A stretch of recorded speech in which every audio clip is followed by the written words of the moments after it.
नमस्कार दोस्तों, मैं आस्था सिंगल आप सबका स्वागत करती हूँ पिटारा हिंदी कहानियों का पॉवर्ड बाय अष्टदल समूह में। दोस्तों, ये तो आप मानेंगे कि जिंदगी का सबसे अहम, सबसे खास रिश्ता है माता पिता और उनके साथ उनके बच्चों का। दोस्तों, आज मैं आपको जो कहानी सुनाने जा रही हूँ वो मैंने अपने लेखन की बहुत शुरुआत में लिखी थी, पर यह कहानी मेरे दिल के हमेशा बहुत करीब रही है।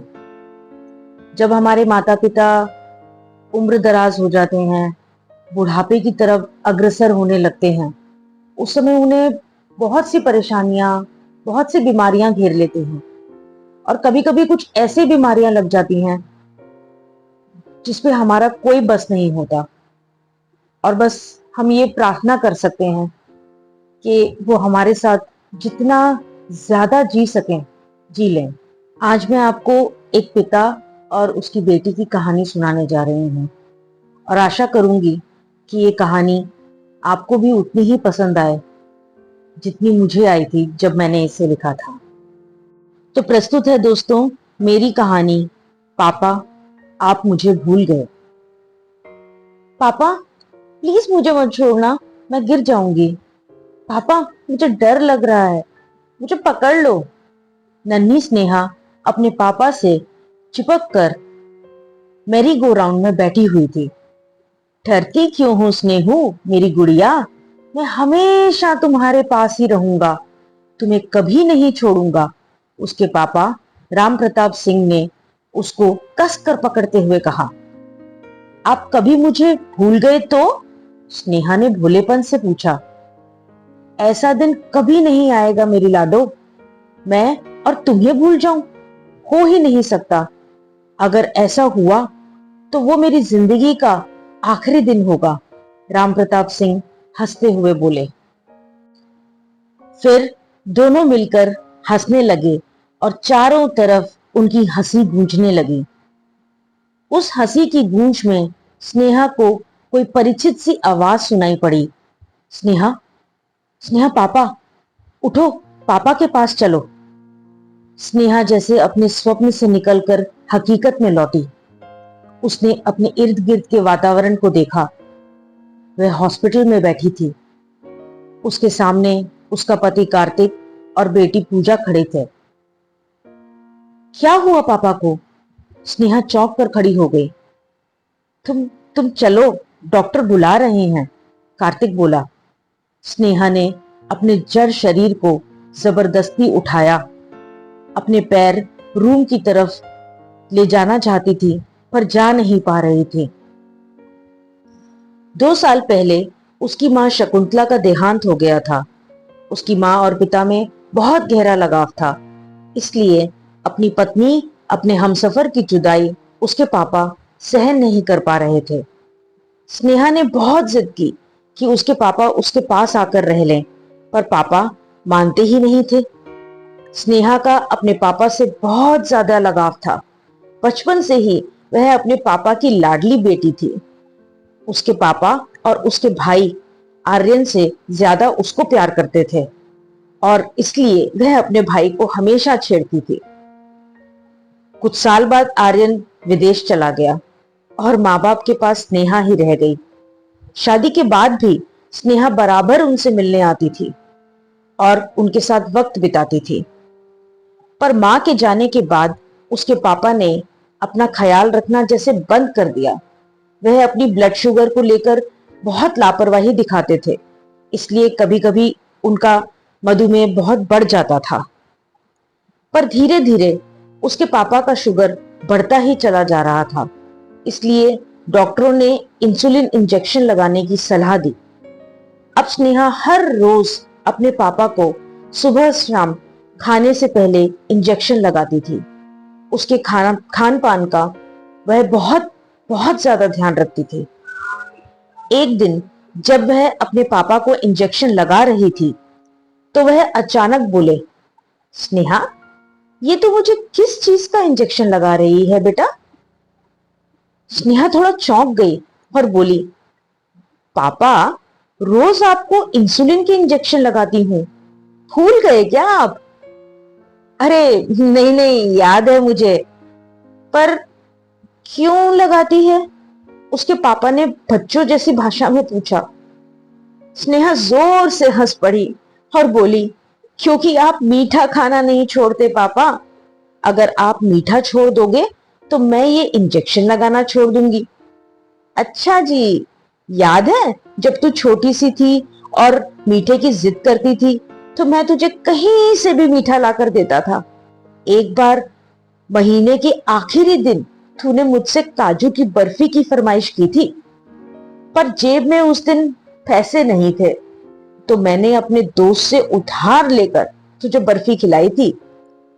वह अतीत के पन्नों से एक वाकया सुनाते हुए बोले। यह सुन स्नेहा के आंसू बह निकले। वह उनसे लिपट गई और बोली, पापा, मैं भी आपको ढेर सारी मिठाइयां खिलाना चाहती हूँ, पर आपकी बीमारी ही ऐसी है, मजबूर हूं।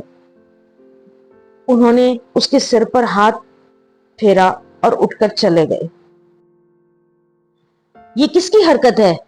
पूजा, ईशान, मैं तुम्हें हाथ छोड़ूंगी नहीं, स्नेहा फ्रिज खोलते ही चिल्लाई। मां, हम पागल थोड़ी ही हैं जो ऐसी हरकत करेंगे। हमने नहीं किया, ईशान बोला। और क्या मां, अब बात आइसक्रीम खत्म करने की होती तो हम मानते कि हम ऐसा कर सकते थे, पर यह काम हम क्यों करेंगे? पूजा ने जवाब दिया। चीख चिल्लाहट सुनकर पापा रूम से बाहर आए और बोले, अरे अरे, ये तो गलती से रख दिया। वो उस वक्त याद ही नहीं आया कि इसे कहां रखते हैं। पापा, आप इन दोनों को बचाने की कोशिश मत करिए। मैं जानती हूं ये इनका ही काम है, स्नेहा ने भड़कते हुए कहा। मैं कह रहा हूं ना कि मैंने रखी है, बस, बात खत्म, कहकर पापा रूम में वापस चले गए। स्नेहा और बच्चे दोनों हैरान नजरों से एक दूसरे को देखते रहे, पर फिर बिना कुछ कहे अपने काम में व्यस्त हो गए। आखिर हैरान होना उन जायज भी था, क्योंकि कोई प्रेस फ्रिज में क्यों रखेगा? पापा, इतनी गर्मी में ये आपने क्या पहना हुआ है? स्वेटर और टोपी? स्नेहा हैरान होकर बोली। देखो ना स्नेहू, मैं बड़ा कंफ्यूज हूं, समझ नहीं आया कि क्या पहनूं। पापा सच में असमंजस में लग रहे थे। स्नेहा उनकी अलमारी से कुर्ता पायजामा निकाल उनको देती है और फिर काम में लग जाती है, पर उनकी ये हरकत उसे बहुत अजीब लगी। स्नेहा ने आर्यन को अमेरिका फोन लगाया और उसे सब बताया। आर्यन, पापा आजकल बहुत देर तक सोते रहते हैं, फिर देर रात तक जागते रहते हैं। कभी कभी तो सुबह 4 बजे उठकर चाय बनाने को कहते हैं और कभी कभी 8 बजे भी चाय नहीं पीते। उसने अपने पापा की अजीब सी दिनचर्या के बारे में आर्यन को बताया, पर आर्यन ने इसे उम्र का फर्क कहकर टाल दिया। उसने कार्तिक को भी यह बात बताई, तो उन्होंने भी आर्यन के अल्फाज दोहराए। स्नेहा ने इस बार ठान लिया था कि वह डॉक्टर से बात कर कर ही रहेगी, इसलिए उसने पापा के मधुमेह के डॉक्टर को फोन पर सारी बात बताई। उन्होंने पापा को साथ लेकर आने को कहा। पापा की हालत को देखते हुए उन्होंने एमआरआई करने की बात की। पापा थोड़ा घबरा से गए, पर स्नेहा पूरे टेस्ट के दौरान अपने पापा के साथ खड़ी रही। उसके पापा उसे देखते रहे और वह अपने पापा का हौसला बढ़ाती रही, ठीक वैसे ही जैसे बचपन में चोट लगने पर उसके पापा उसके साथ खड़े रहते थे और जब डॉक्टर इंजेक्शन लगाता था तो वह उसका हौसला बढ़ाते थे। जब पापा की रिपोर्ट आई तो स्नेहा के पैरों तले जमीन खिसक गई। उसके पापा को पिछले 2 साल से एल्जाइमर यानी कि भूलने की बीमारी थी, जो डॉक्टरों के हिसाब से उम्र के बढ़ने पर बढ़ती ही रहेगी, और सब लोग इस बात से अनभिज्ञ थे। डॉक्टरों ने उनको पापा की बहुत ज्यादा देखभाल करने को कहा। एक दिन उसके पापा माँ की तस्वीर के सामने खड़े थे, उन्हें बहुत गौर से देख रहे थे। पापा, आप तस्वीर को ऐसे क्यों देख रहे हैं? स्नेहा ने पूछा। मैं याद कर रहा हूं कि यह महिला कौन है, पर याद नहीं आ रहा। आप इन्हें भूल गए? उसकी आंखों में आंसुओं का समुंदर उभर पड़ा। फिर स्नेहा अलमारी से माँ पापा की शादी की एल्बम निकाल के लाई, उन्हें एक एक कर सारी तस्वीरें दिखाई और याद दिलाया कि वह जिसे भूल गए थे वह उनकी जीवन संगिनी है। आज मुझे किसी ने खाना नहीं पूछा, पापा ने कार्तिक से शिकायत लगाते हुए कहा। पर पापा, अभी कुछ देर पहले ही तो आपने खाना खाया था, स्नेहा ने हैरान होकर कहा। तो क्या मैं झूठ बोल रहा हूं? देखा बेटा, ये कैसी हो गई है अब, पापा ने कार्तिक से कहा। कार्तिक ने फौरन उसे खाना लगाने को कहा। स्नेहा ने उसे इशारा किया कि यह तीसरी बार पापा खाना खा रहे हैं, हाजमा खराब हो जाएगा, पर कार्तिक ने इशारे से खाना लाने को कहा। पापा एक छोटे बच्चे की भांति उसके हाथों से खाना खा रहे थे और स्नेहा उन्हें खाना खिलाते हुए अतीत के पन्नों में फिर खो गई, जब किसी बात पर रूठने पर पापा उसे अपने हाथों से खाना खिलाया करते थे। पापा की हालत दिन प्रतिदिन बिगड़ती ही जा रही थी। अब तो वह हर बात पर सवाल करते थे और बताने पर उन्हें याद भी नहीं आता था, तो वह बहुत परेशान हो जाते थे। एक दिन उसके पापा उन्हें बिना बताए घर से निकल गए। जब उन्हें पता चला तो सब उन्हें ढूंढने में लग गए। पार्क, मंदिर, बाजार, हर तरफ ढूंढ लिया, पर हर जगह नाकामी हासिल हुई। स्नेहा का रो रो कर बुरा हाल हो गया था। पापा अगर रास्ता भूल गए तो क्या होगा? कार्तिक ने पुलिस को सूचित करना उपयुक्त समझा। पुलिस भी उसके पापा को ढूंढने में लग गई। सुबह से रात हो गई, पर उसके पापा नहीं मिले। स्नेहा का दिल किसी अनहोनी की तरफ इशारा कर रहा था। जब हम सब मायूस होकर बैठे थे, तभी दरवाजे पर घंटी बजी। उनके सामने उनकी बिल्डिंग के चौथे फ्लोर पर रहने वाले डॉक्टर खरे खड़े थे। उनके साथ फटे हुए कपड़ों में उसके पापा खड़े थे। पापा, आप कहाँ चले गए थे? हम सब कितना परेशान हो गए थे। आपको जाना था तो बता कर जाते।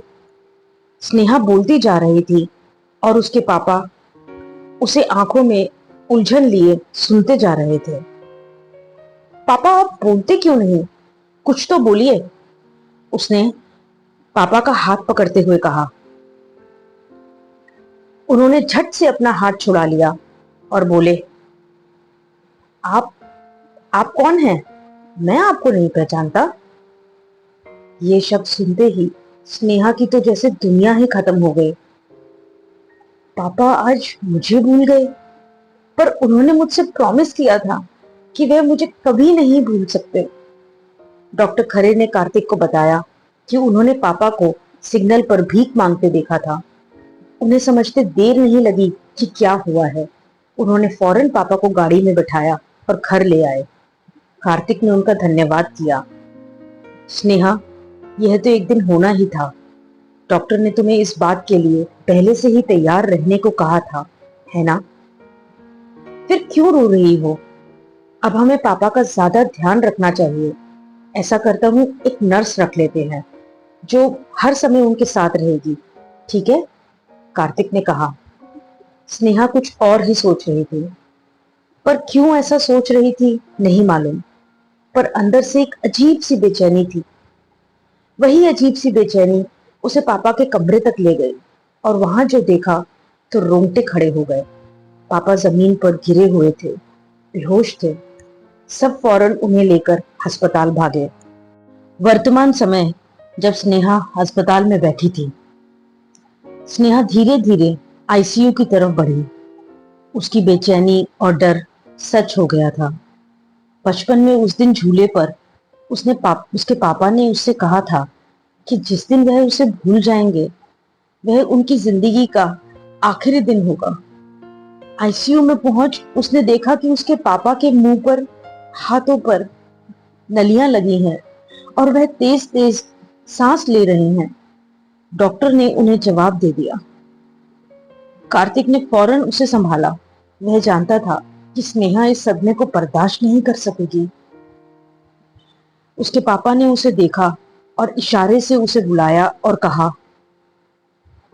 मुझे कुछ याद नहीं आ रहा कि तुम कौन हो, पर मेरे लिए रो रही हो तो जरूर मेरी अपनी होगी, माफ करना। और उन्होंने उसे प्यार से देखा और आंखें बंद कर ली और वह चले गए हमेशा के लिए। स्नेहा इस सच्चाई से भली भांति परिचित थी कि इस संसार में जो आया है वह जाएगा भी, पर दुख इस बात का था कि वह उसे भुला कर गए। उन्हें उन्हें अपनी स्नेहू याद नहीं थी। वह अपने पापा के अवचेतन शरीर से लिपट कर रोती रही और बोली, पापा, आप मुझे भूल गए। तो दोस्तों, कैसी लगी आपको मेरी कहानी? उम्मीद करती हूँ कि आपको मेरी कहानी पसंद आई होगी। यदि आपको मेरी कहानी पसंद आई है तो प्लीज कमेंट सेक्शन में जाकर जरूर कमेंट करिएगा और हमारी अष्टदल की अन्य लेखिकाओं की कहानियों को भी सुनते रहिएगा। तो दोस्तों, अब मैं आप सबसे अलविदा कहती हूँ। फिर मिलेंगे एक नई कहानी के साथ। तब तक के लिए नमस्कार।